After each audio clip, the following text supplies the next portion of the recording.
Asia কাপে 3বার final খেলেও কখনোই শিরোপা ছুঁয়ে দেখা হয়নি বাংলাদেশের। তবে এবার যেন চতুর্থ চেষ্টায় প্রথম শিরোপা অর্জনের জন্য ঝাঁপিয়ে পড়বে বাংলাদেশ। বড় পরিসরের টুর্নামেন্টে এবার টাইগারদের স্বপ্নটাও বেশ বড়। যদি দুয়ে দুয়ে মিলে যায় 4, সঠিক দান ফেলতে পারে বাংলাদেশ, তবে অবিশ্বাস্য কিছু নয়।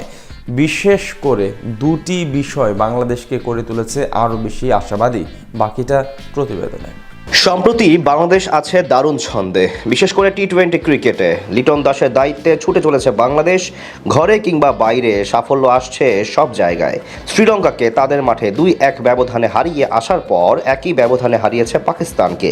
এরপর নেদারল্যান্ডসকে হারিয়েছে 2-0 ব্যবধানে। সব মিলিয়ে তাই বাংলাদেশের আত্মবিশ্বাস যেন তুঙ্গে। একদিকে যেমন ছুটছে বাংলাদেশ, অন্যদিকে নিম্নগামী টাইগারদের প্রতিপক্ষের সাম্প্রতিক পারফরম্যান্স। বি গ্রুপে বাংলাদেশের সাথে আছে শক্ত প্রতিপক্ষ শ্রীলঙ্কা ও আফগানিস্তান। শ্রীলঙ্কার দিকে নজর দিলে দেখা যায় এশিয়া কাপের আগে তারা জিম্বাবুয়ের বিপক্ষে সিরিজ খেলেছে প্রস্তুতির অংশ হিসেবে। সিরিজের প্রথম টি-20 ম্যাচে জিম্বাবুয়ে বেশ এগিয়ে ছিল এবং জয় প্রায় নিশ্চিত মনে হচ্ছিল। তবে শেষ মুহূর্তে কামিন্দো মেন্ডিসের নাটকীয় ইনিংসের সহায়তায় শ্রীলঙ্কা কষ্টার্জিত জয় নিশ্চিত করে। প্রথম ম্যাচটি যে অপ্রত্যাশিত ছিল তা পরের ম্যাচেই প্রমাণ হয়ে যায়। দ্বিতীয় ম্যাচে দারুণ পারফর্ম করা জিম্বাবুয়ে শ্রীলঙ্কাকে গুটিয়ে দেয় মাত্র 80 রানে। ম্যাচ হারে 5 উইকেটে। আফগানিস্তানের অবস্থাও তেমন সুবিধার নয়। সব মিলিয়ে ফেভারিট কিন্তু বাংলাদেশই। গ্রুপ পর্বে 3টি ম্যাচ খেলবে বাংলাদেশ, যেখানে প্রথম ম্যাচ হংকংয়ের সাথে 11 তারিখে, 13 তারিখ শ্রীলঙ্কা ও 16 তারিখ আফগানদের মুখোমুখি হবে টাইগাররা। যেহেতু গ্রুপে 2 শক্তিশালী দল শ্রীলঙ্কা ও আফগানিস্তান, তাই তাদেরকে টপকে যাওয়াই হবে মূল লক্ষ্য। সেই যাত্রা পার হয়ে গেলে তবেই সুপার 4-এ পৌঁছে যাবে বাংলাদেশ। এদিকে দুটি বিষয় বেশ আত্মবিশ্বাস জুগিয়েছে বাংলাদেশের, যা সাহায্য করতে পারে সিরিজ জয় করতে।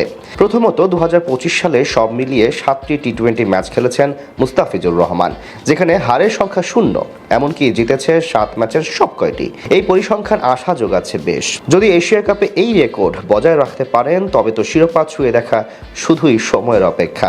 এদিকে দ্বিতীয় কারণ হচ্ছে অধিনায়ক লিটনের ছন্দ। বলা হয় লিটন যখন ছন্দে থাকেন তখন তিনি হয়ে যান সবচেয়ে দৃষ্টিনন্দন ব্যাটার। নেদারল্যান্ডস টের পেয়েছে সেটা ভালো করেই। ব্যাট হাতে যেমন অসাধারণ, তেমনি একের পর এক দুর্দান্ত সিদ্ধান্ত বদলে দেয় ফলাফল ও ম্যাচের দৃশ্য।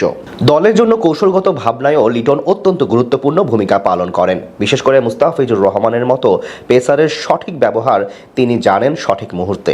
এই সমন্বয় ও ক্রিকেটীয় বুদ্ধিমত্তা মিলিয়ে লিটনের উপস্থিতি বাংলাদেশের জন্য শুধু আত্মবিশ্বাসী নয়, ম্যাচ জয়ের বড় প্রভাবশালী শক্তি হিসেবে কাজ করছে। একদিকে ফিজের রেকর্ড ও তার জাদুকরী ছন্দ, অন্যদিকে ক্যাপ্টেনের দারুণ পারফরম্যান্স। যদি সবকিছু বজায় থাকে এবারের এশিয়া কাপে, তবে কে জানে, হয়তোবা প্রথমবারের মতো ট্রফি ছুঁয়ে দেখতে পারে বাংলাদেশ। এর আগে 3বার ফাইনাল খেলার রেকর্ড আছে বাংলাদেশের। 2012 সালে হেরেছিল পাকিস্তানের কাছে, 2016 ও 2018 সালে টানা 2বার ভারতের কাছে হার। এবার কি হবে ইতিহাসের বদল, সেটা না হয় সময় বলে দেবে।